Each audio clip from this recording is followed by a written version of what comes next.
Memo ache mo akwa abade edru so no ye nkase ye de so mo bedwom so nsem no de obetie bi ene se futu akwa magana ban ene asore hwapomde ho nsem so se nkwada nru de so wodom de wo mo na ma nkwada ya de no mu wuo anobrase no won hwe so mfesika enhyem sanso ena ampia private school so wo mu school bus anya nkwanhia ma betu adwa se nkwada miensa cheche ni baako ena nam so afiri bon ama foforo bi so eprepra na sebe ye bambo ho nsem begina brand nti kofia nan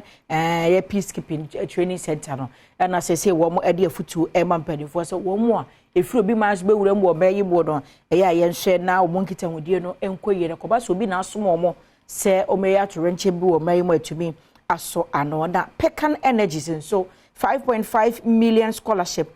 se Ghana cedis asem da make na wo mo de ama national science and maths quiz wo mo kogina ne enipa adusian kron where nsama hodo bi nam de so mo se ebedwam so kase kai say dem live e wo DSTV channel 280 Go TV channel 119 Facebook no Adom TV extra YouTube nso ye dem share na wo like na wo share na wo subscribe wo share me ya frame me anoche wa ba adwo se 170 mo no me de to so amount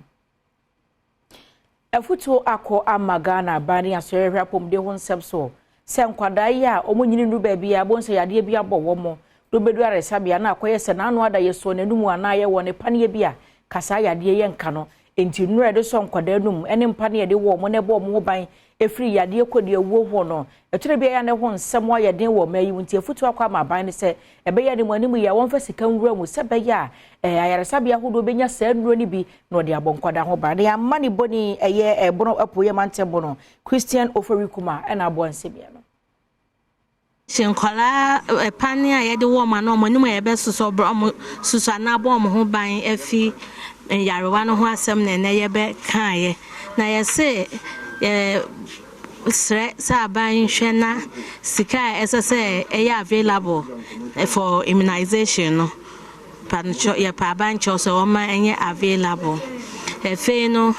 as I say, embrace a band betua or no so nickel finance on immunization, no, a band to us canning brim so that we won't have any shortage and any challenge with immunization. So that before be a better apple, a fair so no yenim say or embrace to embreno, I new vaccines are introduced. I say no ye car malaria vaccine who are some into no so per se about the rose about time no more than a family friend ayarasabia no na sa immunization panel no anano so ebe som no mo ate apo no abofra bia nso benya bi na mofra no anyare eno achi masebedwani abogene ma wona e Waterchima North Elizabeth Ofosu Ejare enso so de to aso say sir the royal hope for future generation airboy omo ba ko ti say sa aban e de nioma toto kwan mu se be ya ga before the kwa aban no betwa ni sika domestic resources no dia to sa ampane ani nu e de so nkwala anu enye sa ya de bi sentenchema nkwala bi nti di nda no e bia mokra mu dran bebre nti ntenchema da fi se ene ntenchema enku nipa sa ampane e wu se aban na hwa apita to ha sa abri na ntenchema enku nipa de san aba enti omo sha ase bo de ru se na nanom CSOs politics Yemfri ebuna poye mantem no emo na yemepie mu ewo yekwawu west mense no mu wapoye mantem arehosem afiri ho ba de se Ampia Memorial School wo mu school bus registration number ya GE2291-10 na no no ene V8 the registration number ya GT 8455-19 ya yegide se okwa sante mantem mu a DCC ba ko edia eno de abo ani na wabra san kwanhia ne si ye de nam so man kwada miensa cheche ni ba ko de se di panan na enya nte se wo mu afiri mu afoforo bi prepare na abatan te ye no wo mu dibirika gitwi akopie mu ayaresabe ko hwese de wo mu mba eho etie na obi anu wo bi ya na ni hu se de nkwanhia koso no woda sansam ne mu nkyeremu nyina to adom kase ani Jama, a quarry the all. In your chef of quarries. So, who the car if in Antia, if you are Japan air draining and cherry ground. One of the quarry air depth trap car must set a movie. Both Omomukum, Rawa 4, and then pedestrians, 190 quarry. It's easy. It's the end case here. Then they have boss. I'm saying one like a beard piano and to Quaka. Bring that DBA, even Satek overhead on me. Omi trying that dey my cars food. I don't want them car come money pa. Ewa, you overhead. Ekwan had you overhead. I'm going to be 30 minutes. When I great bus, or your Juma one couple White House, on a school, I'm yes. Now, they be our first school for our first school for free and the hospital. Yeah, or what it's on my the movie school about one support my your maintenance. If you feel that can be seen on the highway, the one check what is equal straight.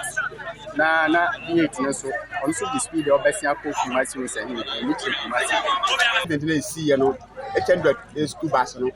or no free other side every sequence and na aviate no DC car no also twam highway so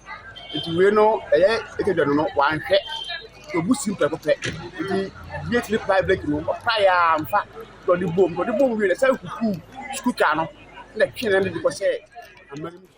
Free Sarah Hosem no call my Ghana ye bambo ho ensem ho na 2024 Kofi Annan Peace and Security Forum no enchena se baso na aman pedinfo ahodo Africa bi for civil society organizations leaders no ene wo mo keka wo ho bom hwe ma bambo ho ensem gina brane e wo memo ne bibrem ama ahodo ni nyina be keka wo mo ho abom na afide no wo mo kire se high level meeting na so mo behia no wahwe na wo se afide no wo mo ani ewa wo mo afiri obi man so etu betena my Ghana mebu okwa wo ba woni nkrata wanfa kwampa so ene wo nam yehia hodo so no ba wura o man mu na se de bibra man hodo no etu atodom asore won so etwa Ghana ho hia na wo so mo so mo mani da ho no mo horo kon befa so be boy ahia hodo ho ba na nipa bondi bi enya kwan ya nwure ma medi enya mbranse mo man mu yan consent pa movement ya na efi say conflict aba nanko phone timi ntra mo chrome any or that and omo move what effect bend the war minor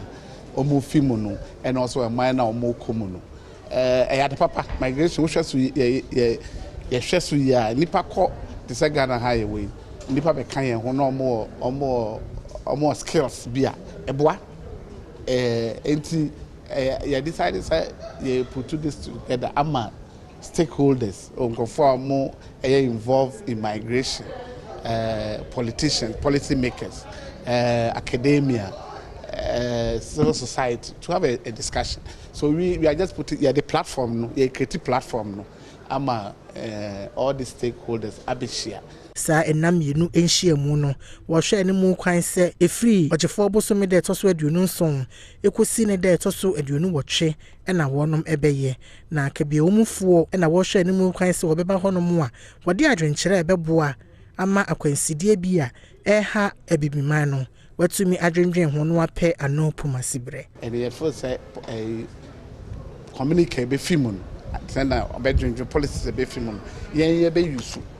Kofi Annan for your Juma yen say ye tried ye build capacity and all that in the base they develop your curriculum and your programs and they enhance the peace and security architecture. Na yemfi honom na afi yenko ensem foforo emu na yefro ne akonsem foforo emu a na Pecan Energies menoka say wo mo edisi kabotne 5.5 million Ghana cedis a scholarship and what the amadisuan for wogina National Science and Maths quiz no afi afoforo mako aduosia enkron na se okeka bom nipa beye aduoson na wode sa scholarship e ma wo mo na wo kire mu pa no abeboa pa ama enkwade adesua ho nsem agina eye brane na ni nyina mu so no ne kasie pa no eye biaye a wo mo beko sukuu sua pa hodo mu ne ho na wo mo anya sa scholarship Kenyan's past scholarship program a program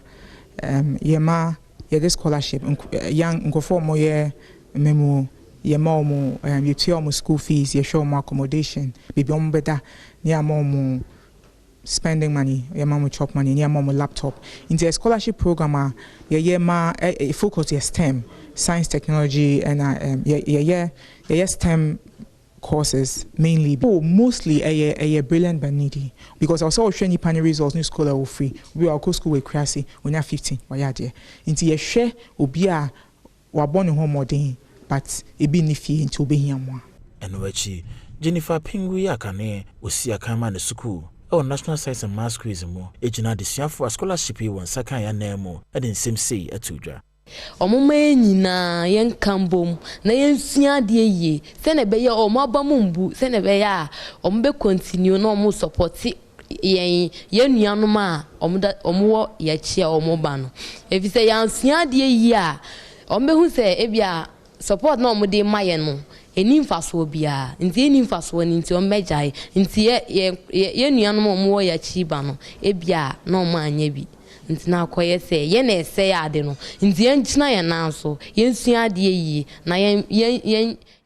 yenko my Ghana ye mrahye bedwam na anti-gay bill no no another mrahye bedwam wa bram penifo bobo hu ono ano ene efutu mrahye bedwani ye ono kwaya deputy majority leader Alexander Afenyo Markins watcher say ebeya kampanifo ansan hwe bill ni biem esanse said yo wo mo ahye wo ba bi se kopa se obi ebo oba na be ma na nipa ne aboa na ese ha ekwan bone e fa so da ni nyina ho da wuro ana wo kasa wo ye bia ana wo de usika no wani monyam kopia sa nkrofo no a wo betumi akodam fie miensa kopim fie num so no sa enedua fie da no prison sentence no ebe ya campaign fo hwe ne biem na wonyi free se de mo kopie mo e wo mrahye bedwemu a de oya abede chire emadom kese no Alexander Afenyo Markin abra womo ekinkan anti-gay bill e wo mrahye bedwemu no de etoso miensa no ana mrahye bedwani e de tu dwa se the amendments presented in this bill are motivated by a strong conviction regarding the necessity of implementing a more rehabilitative strategy in our criminal justice system, specifically with regards to the issues it tackles. So, Speaker, the issue before us is behavioral, and it is my humble view that in dealing with behavioral matters, incarceration is not a solution. It makes the matter worse. That our court system should introduce a more humane, reformative, rehabilitative system where people who breach our laws, who sin against our legislation, would have an opportunity to reform and be reintegrated. To jail. Yeguswa jina my Ghana ye mrahye bedwa fie honomo na minority chief whip Kwame Gavin Saboja na wode nensem etudwai na nebuafu ya watoto bia ma na MPP fo no pa ochemu a oba mrahye bedwa fie a asede mrahye bedwa fo no edu brese etena se ne adwuma my Ghana ho adodo no ama ne no na Kwame Agboja wo kire se he se wo ye obi a ye mrahye bedwani na wonye krado so obetena mrahye bedwam na wasomo manfo a firi mrahye bedwam ho no mokọ na dodo no awo akire ya wo pekwan no abewuru ma ba besomo manfo ni nyina yese na no ada transport minister na waso wo ba na obepie mo mrahye bedwa fie ne nkomotwetwe bi koso onu se wantumi amasanso ena wo mo kora wo sa amanyoko ni mfo ni bia e wo so no bepie mo mrahye bedwa fie na ma eda no dwumadi koso no dodo no ama majority side led today by the deputy majority leader Honorable Afenyo Markin a 17-member majority. Only 17. If we add you before, it will be 18. The question is, the ministers won't come. The members won't come. What is happening?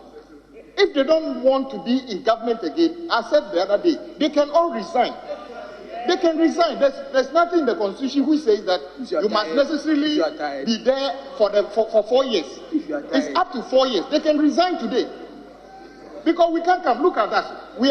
Does this look like minority to anybody? Is this minority and this is majority? Mekasa anu achire enna nyinia be de achira wodadom kese na no Alexander Afenyo Markin nso editu dwa se asoafo a wonum mrahye bedwafo a wonum emma mrahye bedwamu no wohunu ne se dom kuma no de ye amanyosem. Mr. Speaker, on a lighter note, Honorable Agboja makes a political statement that if this government is not ready, she should resign. That's a good political statement, but you don't have the full complement of your leadership. You elected your flag bearer several months ago. He's not been able to announce a running mate. If you are giving government, would you have a running mate? If you are giving a government today, would you have a vice president? But you say you're ready. No, we have not talked about the application. He says that you are ready to govern. Do you have your full complement? Where's your running mate? Where's your running mate? Honorable leader. It's okay. He brought it onto himself. So you yourself, you are not ready. Yenyina sanse mi so na bedwam so kase de so mono peye mfa ne nyina nsi na ye dan ye ho abada kai se de obonkwata no na poso online portal so nsem ebeto aso wo hia me a afrem anoche wa ba atwa se wa bedwam so ni ye basisia